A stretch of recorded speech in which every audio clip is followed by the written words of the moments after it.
Good morning and hello again. Right, this lesson is really easy. Just about rounding and estimating. We'll add a little bit more to what you guys did last year. So let's start maybe with this one, okay? So I've got two numbers. Let me stand here.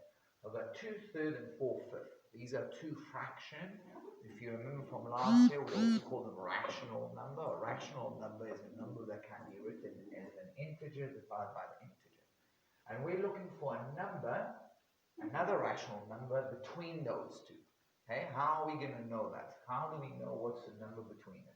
Now, the easiest way of doing it is just put that in the calculator, put those two fractions in the calculator, and make a decimal between them. Okay, so for example, you can say this is 2/3 is going to be 0.666666 recurring. 4/5 will be 0.8. Okay, so I can say, okay, I can just a number between 0.666 and 0.8 will simply going to be 0.7. That will be the easy way. But let's say we don't have a calculator. How do we do it? What we should do then is find a common denominator. Turn both of these fractions to have the same common denominator. So the common denominator here will be 15, right? So I'm going to have to multiply the 5 by 3 to get 15. Therefore, I need to multiply the 4 by 3. So it will be 12 or 15. On the 2/3, the 3 I must multiply by 5 to get 15. So that means the 2 I also have to multiply by 5, so it will be 10/15. Okay? And now, right, those two fractions are basically 10/15 and 12/15. Okay? And now very easily you can see what's the number, what will be a number between 10/15 and 12/15? And the answer is very easy. It's going to be 11/15. Okay, that's a fraction between them. Okay, I'm just going to pause here for a second. Okay, now we're moving on to the next one, which is square root 50. Again, okay, but now, sorry, it's a little bit of a different question. So I've got square root 50. If you put that in the calculator, you'll get some ugly number. In fact, it's an irrational number. You cannot write it as a fraction. What I'm asked here is to find let's say integers, two integers that will be above and below this,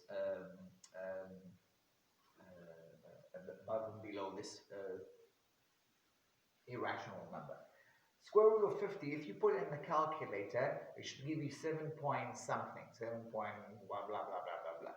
So if you had the calculator, you can say, okay, so the number, the integers below and above 50, square root of 50 should be 7 and 8. But again, let's say we don't have a calculator.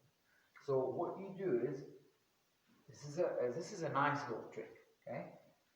Square root 50, I don't have in it, the answer is not an integer. It's not what we call a perfect square. 50 is not a perfect square. What is a perfect square?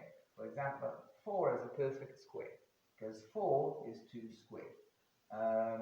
36 is a perfect square. It's a square of 60. 50 is not a perfect square. There is no number that if I square it, I get 50. So what I've got to do, I've got to look for perfect square near 50.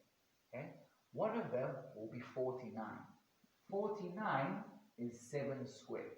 Okay? So I can see that square root 50 must be larger than square root of 49. Obviously, if 50 is larger than 49, the square root of 50 will be larger than square root of 49.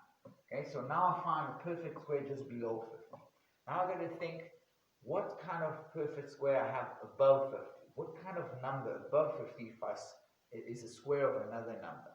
And if you think about all the perfect squares, 1, 2, 4, 9, right? 9 is 3 squared, 4 squared is 16, 5 squared is 25, 6 squared is 36, 7 squared is 49.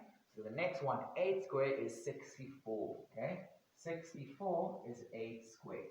So I know that square root 50 will be smaller than the square root of 64, okay?